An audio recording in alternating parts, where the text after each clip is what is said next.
Hello again, everybody. This is now going to be the little mini lecture. I hate lecturing, so we're going to, deal with it as best we can in these times. And it's going to be talking about different models that people have come up with for how anatomically modern humans basically spread out from Africa. And you'll see that it ranges from anatomically modern humans replaced everything to anatomically modern humans bred with everything. So you'll see. So I'm going to share my screen with you. There we go. Right, so this is what you should be seeing now.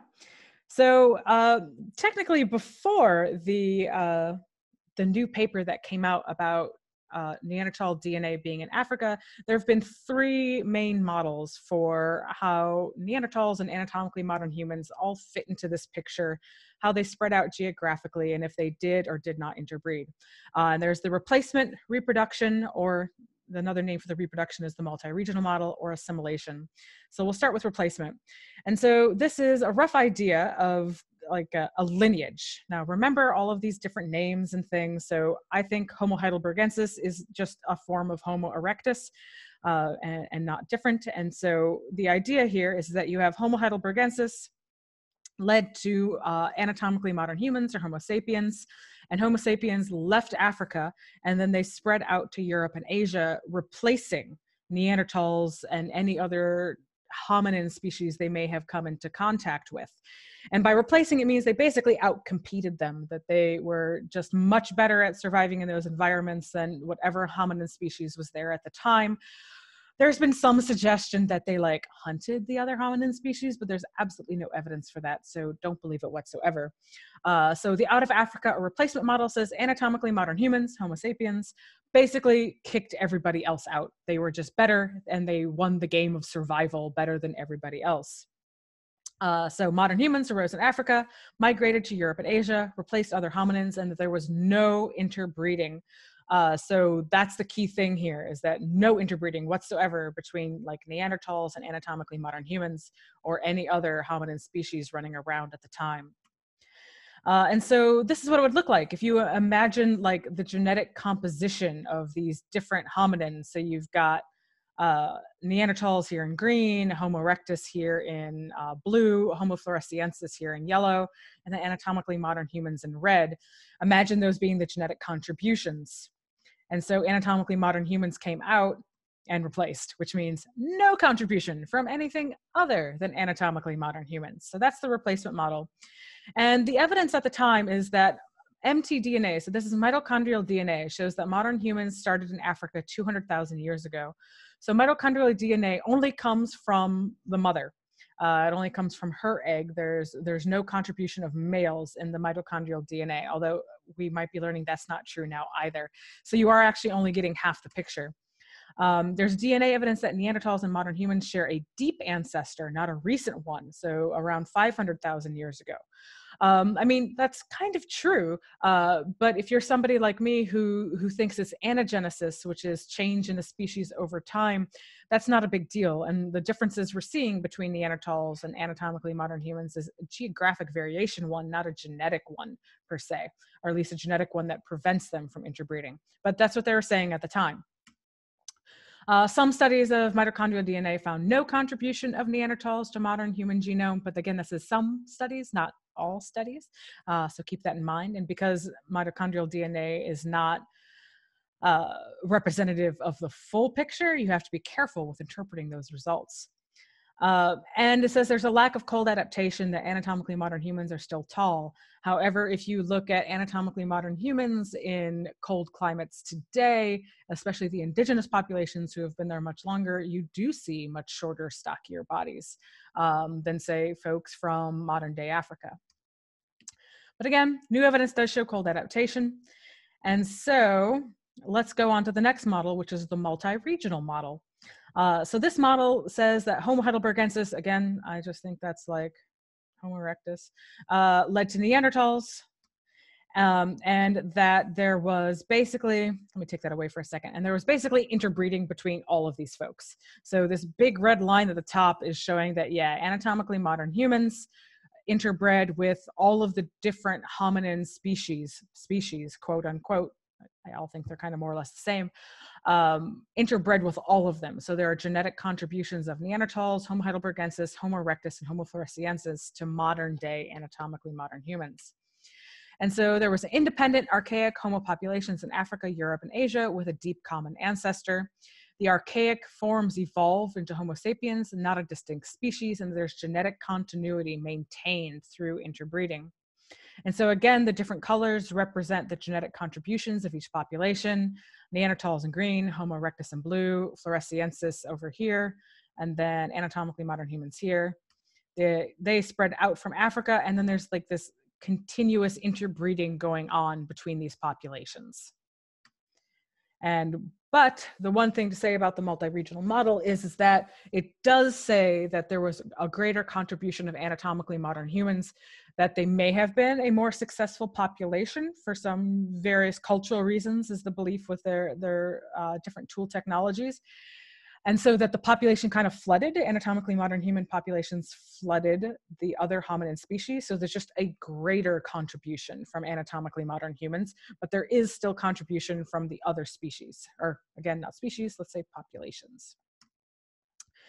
And so it basically says that ancient population, there was a divergence, an early divergence, and there should be big genetic differences between populations.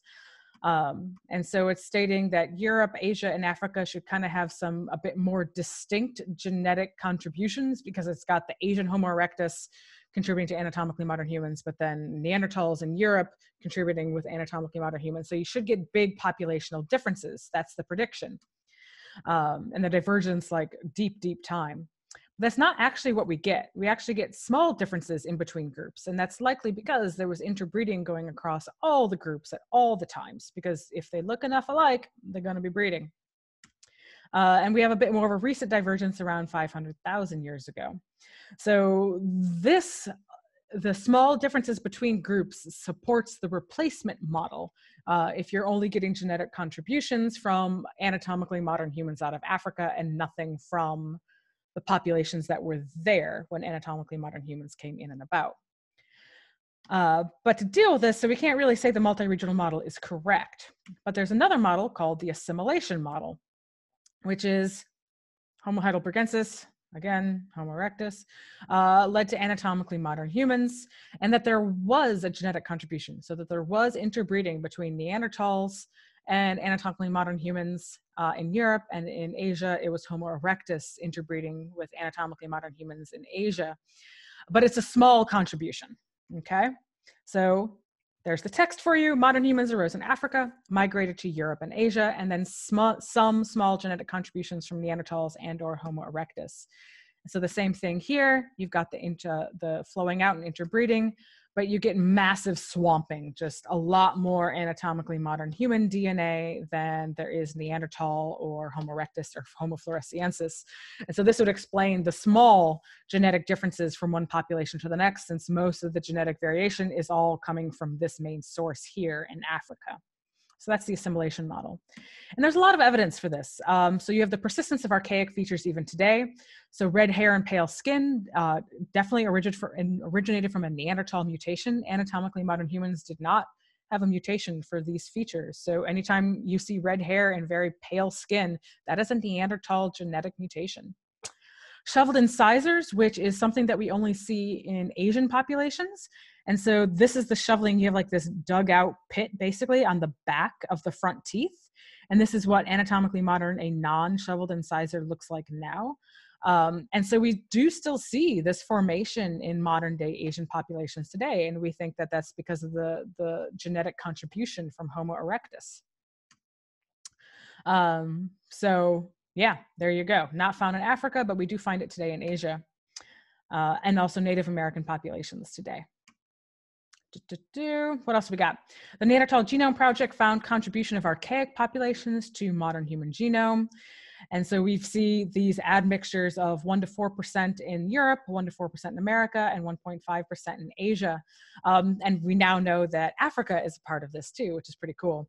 And that denosovans make up 5% of Melanesian ancestry. And I'm not sure people have really worked out how and why, since the denosovan is, they are basically in modern day Russia for the most part. And they're a really interesting population that we still are learning a ton about. This is really cool. So that's another one of those stay tuned stories. Because it's still evolving. And I kind of worked up a new assessment that includes a little bit more of what this might look like because of what we saw in Africa. So it's really cool. So we see Neanderthal DNA in African populations. And so again, the green is Neanderthals, blue is Homo erectus, yellow is Homo floresiensis, and red is anatomically modern humans. And so we're finding Neanderthal DNA in Africa. So there's a representation that there was interbreeding along this geographic spectrum, as well as there likely was here and here between Homo erectus and anatomically modern humans and Homo floresiensis and anatomically modern humans. And so we have evidence for the Neanderthal quote unquote green DNA being in Africa. But my guess is that as we continually to further assess this, we're going to find like Homo floresiensis data and Homo erectus data in Africa as well. And in anatomically in modern populations today, you will see contributions from these archaic populations from elsewhere across the world. So I don't think anyone has named this. I mean, it's more or less the assimilation model as well, but we're learning more about what like modern African populations look like genetically and how there are contributions from archaic populations. And so that's really cool. And so I believe that's all I have for our little thing today. I will post this up on our coronavirus. And yeah, I think that's it. I want to stop sharing. If you have any questions or concerns, please do not hesitate to email me and ask. These are evolving theories, as they should be, as we get more evidence and more data. And it's cool stuff. And it's another one of those wait and see as we keep learning more and more. All right, stay safe, stay healthy, and I'll talk to you all later.